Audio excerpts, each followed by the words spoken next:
রমজানে নিত্যপণ্যের বাজার নিয়ন্ত্রণে চাঁদাবাজি বন্ধ করা এবং বেসরকারি প্রতিষ্ঠানের পাশাপাশি সরকারকেও ভোগ্যপণ্য আমদানির দাবি জানিয়েছেন ব্যবসায়ীরা।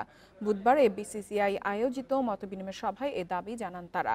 বাজার স্বাভাবিক রাখতে ব্যবসায়ীদেরকেও আন্তরিক হওয়ার আহ্বান এফবিসিসিআই প্রশাসকের।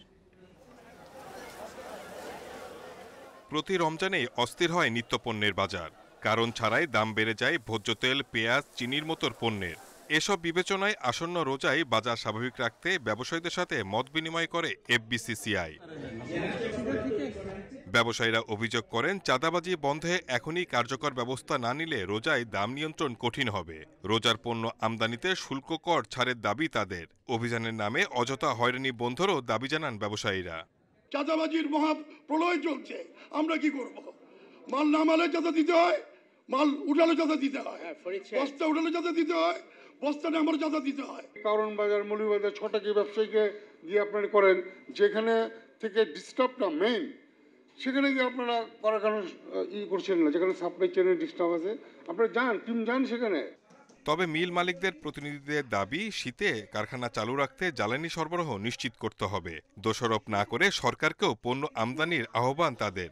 ভোজ্য তেল এবং চিনি মার্কেট স্টেবলের জন্য যদি এরকম রমজানের সময় কেন সরকার সরাসরি আমদানি করে না? কারণ ব্যবসায়ীদেরকে তাকায় সব দোষ ব্যবসায়ীদেরকে ঘাড়ে দিয়ে সরকার বা কোনো সরকারি সংস্থা যদি দায় এড়াইতে চায়, আমি মনে হয় সেটা সঠিক না। ব্যবসায়ীদের সমস্যা নিয়ে পুলিশ, বাংলাদেশ ব্যাংক ও এনবিআর এর সাথে আলোচনা করার আশ্বাস দেন এফবিসিসিআই প্রশাসক। পাশাপাশি এফবিসিসিআই থেকে বাজার তদারকির কথাও জানান তিনি।